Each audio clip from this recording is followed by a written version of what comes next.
ನಮಸ್ಕಾರ ರೀ ಎಲ್ಲ ಬಿಜಾಪುರ ಮಂದಿಗೆ. ಹೆಂಗದ್ರಿ ಎಲ್ಲ? ನಾನಂತರೂ ಮಸ್ತ್ ಮನಗಂಡದೀನಿ. ನಾವು ಇವತ್ತು ಬಂದೀವಿ ಕೀರ್ತಿ ನಗರದಾಗಿರುವಂತಹ ಶ್ರೀ ಶಿರಡಿ ಸಾಯಿಬಾಬಾ ಟೆಂಪಲ್ಗೆ. ಈ ಸಾಯಿಬಾಬಾ ಟೆಂಪಲ್ ವಿಶೇಷತೆ ಏನಪ್ಪ ಅಂದ್ರೆ ಒಳಗೆ ಹೋಗಿ ಹೇಳ್ತೀನಿ ಬರ್ರಿ. ಇದು ನೋಡ್ರಿ, ಮೊದಲು ಕಾಲು ತೊಳ್ಕೊಳಕ್ಕೆ ಜಾಗ ಐತಿ. ಇಲ್ಲಿ ಕಾಲು ತೊಳ್ಕೊಂಡು ಒಳಗೆ ಹೋಗ್ಬೇಕು ನೀವೆಲ್ಲ. ಒಳಗೆ ಹೋದ ತಕ್ಷಣ ನಿಮಗೆ ಮೊದಲು ಸಿಗೋದು ಗಾರ್ಡನ್ ಏರಿಯಾ. ಗಾರ್ಡನ್ ಏರಿಯಾ ಎಲ್ಲ ನೋಡ್ಕೊಂಡು ಬರೋಮು ಬರ್ರಿ.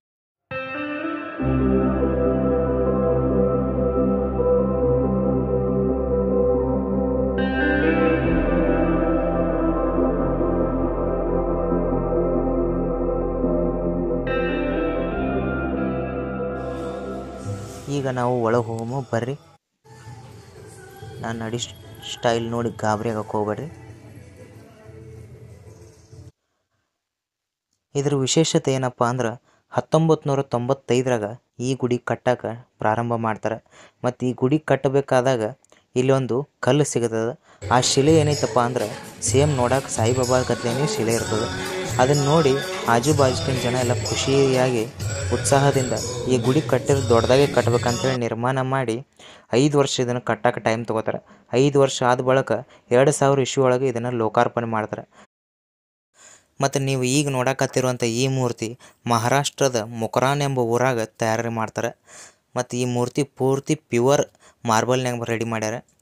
ಆಜು ಬಾಜು ನೋಡ್ಬೋದು ಎಲ್ಲ ಫೋಟೋಗಳು ಹಾಕ್ಯಾರ. ಅಂದ್ರೆ ಸಾಯಿಬಾಬಾರು ಏನೇನು ಮಾಡ್ಯಾರ, ಯಾವ್ಯಾವ ಥರ ಪವಾಡ ಮಾಡ್ಯಾರ ಅಂಥೇಳಿ ಎಲ್ಲ ಸರೌಂಡಿಂಗ್ ಫೋಟೋ ಹಾಕ್ಯಾರ. ಸ್ವಲ್ಪ ನನ್ನ ಮೊಬೈಲ್ ಕ್ಯಾಮ್ರಾ ಸ್ವಲ್ಪ ಅಷ್ಟು ಕ್ವಾಲಿಟಿ ಇಲ್ಲ, ಸೊ ಅಡ್ಜಸ್ಟ್ ಮಾಡ್ಕೊರಿ ಇದ್ರೊಳಗೆ ಬಡ್ರ ಮಕ್ಕಳದು.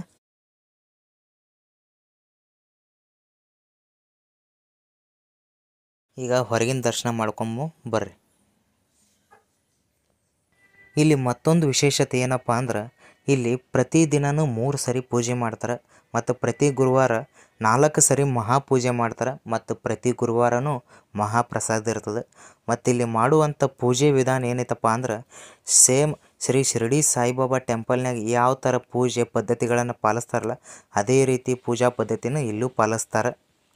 ಮತ್ತು ಈಗ ನೀವು ನೋಡಕತ್ತಿದ್ದು ಇಲ್ಲಿ ಒಳಗಡೆ ಕೆಂಡನ ಕುದಿಸ್ತಿರ್ತಾರೆ. ಅಂದ್ರೆ ಕೆಂಡನ ಬೆಂಕಿ ಹಚ್ಚಿಟ್ಟಿರ್ತಾರೆ.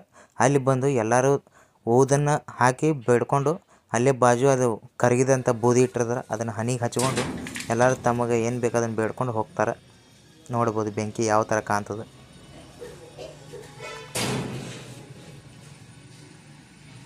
ಇಲ್ಲಿ ಏರಿಯಾ ಎಷ್ಟು ಶಾಂತ ಐತಪ್ಪ ಅಂದ್ರೆ ಮನಸ್ಸಿಗೆ ಸಿಕ್ಕಾಪಟ್ಟೆ ತಂಪು ಮತ್ತು ಹಿತ ಅನ್ನಿಸ್ತದೆ.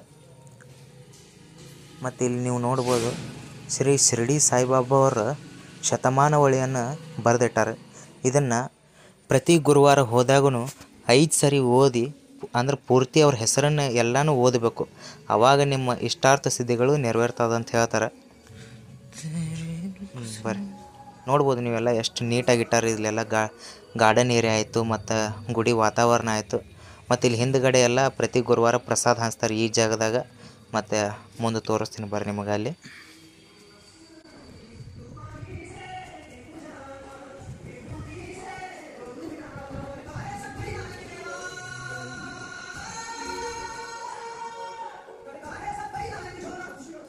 ಈಗ ಈ ಸ್ಥಳದ ಬಗ್ಗೆ ನಿಮಗೆ ಹೇಳ್ತೀನಿ ಬರ್ರಿ.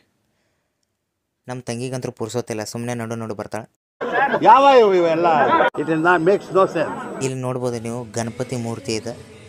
ಅಂದ್ರೆ ಬಲಕಿನ ಬಾಜು ಗಣಪತಿ ಮೂರ್ತಿ, ಸೆಂಟ್ರದಾಗ ಸಾಯಿಬಾಬಾರ ಫೋಟೋ ಐತಿ. ಮತ್ತು ಅವ್ರ ಎಡಕಿನ ಬಾಜು ದತ್ತಾತ್ರೇಯ ಸ್ವಾಮಿಗಳದ್ದು ಅಂದ್ರೆ ದತ್ತಾತ್ರೇಯ ದೇವ್ರದ್ದು ಮೂರ್ತಿ ಐತಿ.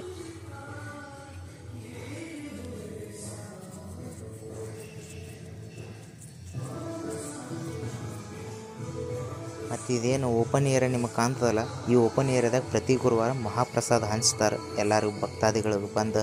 ಅಂದ್ರೆ ಯಾವುದೇ ಥರ ಮಳೆ ಅದು ಬಂದ್ರೂ ಯಾರಿಗೂ ಏನೂ ಡಿಸ್ಟರ್ಬ್ ಆಗ್ಬಿಡಂತೆ. ಇದು ನೋಡ್ರಿ ನವಗ್ರಹ ಮಂದಿರ. ಇಲ್ಲಿ ನವಗ್ರಹ ಮಂದಿರಕ್ಕೂ ಐತಿ. ಮತ್ತು ಗಾರ್ಡನ್ ಏರಿಯಾದು ಎಷ್ಟು ಸ್ವಚ್ಛ ಮೇಂಟೈನ್ ಮಾಡ್ತಾರೆ ಅಂದ್ರೆ ಭಾರಿ ಸ್ವಚ್ಛ ಮೇಂಟೈನ್ ಮಾಡ್ತಾರೆ. ಹಾಗೆ ನಾವು 1-2 ರೀಲ್ಸ್ ಮಾಡ್ಕೊಂಡು ಬಂದೇವಿ ನೋಡ್ರಿ. ಈಗೆಲ್ಲ ನೋಡಿಕೊಂಡು 1-2 ಸೆಲ್ಫಿ ತೊಗೊಂಡು ಬರ್ಬೇಕನ್ನೋಟ್ಟಿಗೆ ಮುತ್ಯಾರ 1 ಆಶೀರ್ವಾದ ಮಾಡಿದ್ರೆ ನಾಡ್ರಿ ಹೋಗೋ ಮನೆ ಕಡೆ. ನಾನು ಭಾಳ ದಿನದಿಂದ ಬಂದೀನಿ, ಭಾಳ ಸಂತೋಷ ಆಗ್ಯದ ನನಗೂ. ನಾಡ್ರಿ ಹೋಗೋ ಮನೆ ಕಡೆ ಹೋಗಿ ಇಲ್ಲಿಗೆ ಈ ವ್ಲಾಗ್ ಎಂಡ್ ಮಾಡಕತ್ತೆ. ನೀವು ಸಾಯಿಬಾಬಾನ ಭಕ್ತರಾದ್ರೆ ಲೈಕ್, ಶೇರ್, ಕಮೆಂಟ್, ಸಬ್ಸ್ಕ್ರೈಬ್ ಮಾಡೋದು ಮರಿಬೇಡ್ರಿ. ಇದೇ ಥರದ ವೀಡಿಯೋಗೋಸ್ಕರ ಕಾಯ್ತಾಯಿರಿ. Stay tune.